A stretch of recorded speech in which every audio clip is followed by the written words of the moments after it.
Alright mga tol, pag-usapan naman po natin itong kumakalat na balita kung saan ang Pilipinas daw po ang pinagmulan, no? Ito pong nakaraan na naganap na massacre sa Australia, galing daw po sa Pilipinas.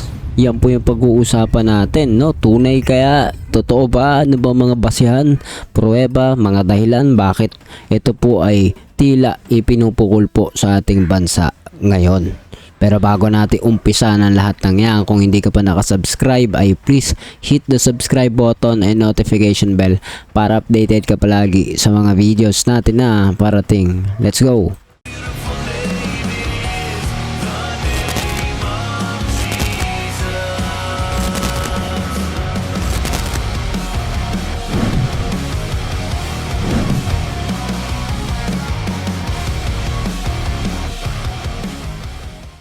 So, ayun nga mga tol, no? Kamakailan lamang, nakita po natin yung kaganapan na matindi at kahindik-hindik din po yun na krimen yung ginawa po sa Sydney, Australia, no? Australia.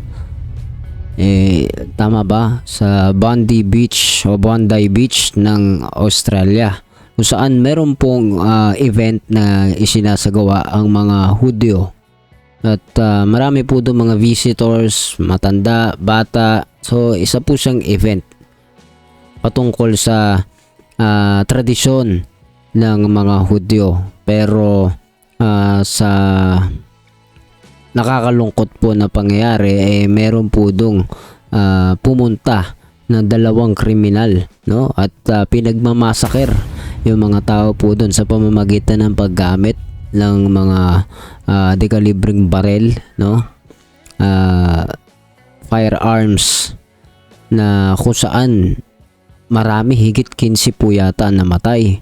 Ngayon po, ito pong pangyayari na ito ay tila na idinadivert po sa ating bansa. Sinasabi po na yung dalawa po na yun, magtatay pa nga po yun na tila mga terorista, no? Lumalabas, sinasabi ng mga tao na galing daw po sa Pilipinas. Yan po yung tinugunan ngayon ng Malacanang. Panoorin po natin yung tugon po dito ng Malacanang. At kung sakaling copyrighted man ito, biglang mag-skip yung video natin, hindi niyo makita, ay ilalagay ko na lang po yung link sa ilalim ng video po na ito para mapanood din yung balita in case na kailanganin ninyo. Good morning, Yusek. Dahil po sa report kahapon na merong pumasok sa bansa yung mag-amang gunman sa Bondi Beach Massacre sa Australia before yung nangyaring mass shooting, may ilang foreign media po ngayon na naglalarawan sa Pilipinas as an ISIS training hotspot or terror hotspot. Ano po yung, what is Malacanang's position regarding this label po? Of course, the President strongly rejects the sweeping statement and the misleading characterization of the Philippines as the ISIS training hotspot. At dahil dito ay napanayan po natin o nakausap po natin mismo ang pamunuan ng NSC at ito po ang kanilang tugon at aking babasahin. Regarding reports describing the Philippines as an ISIS hotspot, the characterization is misleading. Currently, there is no validated report or confirmation that the individuals involved in the Bondi Beach incident received any form of training in the Philippines. Philippine authorities, in coordination with international partners, continue to verify all available information, but no evidence has been presented to support claims that the country was used for terrorist training. Since the 2017 Marawi siege, Philippine security forces have significantly degraded ISIS-affiliated groups in the country. Both United Nations and the U.S. government assessments indicate that these groups now operate in a fragmented and diminished capacity. Violence in Mindanao is largely driven by historical conflicts and local clan disputes, rather than the operational capacity of ISIS-affiliated organizations. Recent assessments indicate significant improvements in the domestic security environment that were previously affected by terrorism. These developments reflect the sustained efforts of our security forces and the resilience of our communities in advancing peace, order, and development across the nation. The President orders the Anti-Terrorism Council and member agencies to remain vigilant in preventing any terrorist activity within Philippine territory and to continuously enhance coordination with international partners to safeguard national security. Yan po ang responde ng NSC sa issue na po yan. May appeal po ba ang Philippine government to those foreign media, ma'am? Maging mapanuri at maging responsable din po sa pagpapahayag at lalo po ito ay nakaka-apekto sa integridad at imahe ng Pilipinas.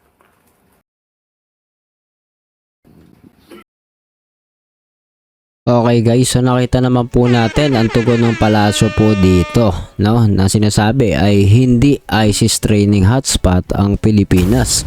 Kasi tila pinalalabas ngayon ng iba, no? Ng iilan sa mga nagbabalita, lalo na po sa foreign ano ba tawag dyan, news channel, etc.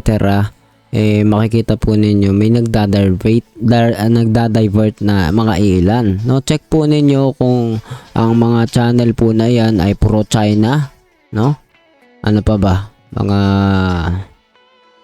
hindi naman talaga credible yung mga tagapag-ulat, kasi maaari po sila makagulo sa kredibilidad ng mga informasyon na kumakalat sa internet. Kaya ugaliin na maging, sabi nga, maging vigilante po tayo sa pagtingin ng mga balita. Huwag tayo magpapaniwala kagad kasi una, no, bakit sinusuportahan po natin yung palasyo dito? Nakita naman po natin kung paano yung bansa natin nagre-react kapag may mga ganitong terror group na nakakapasok, no? Katulad po ng ISIS, 'di ba? Number 1 po 'yan. So, yung pangyayari po sa Bondi Beach sa Sydney, Australia, yan po ba ay kumpirmado na ISIS?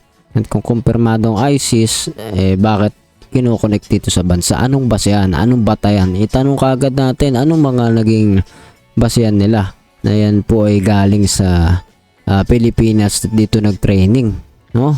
Dalawa lang sila, no?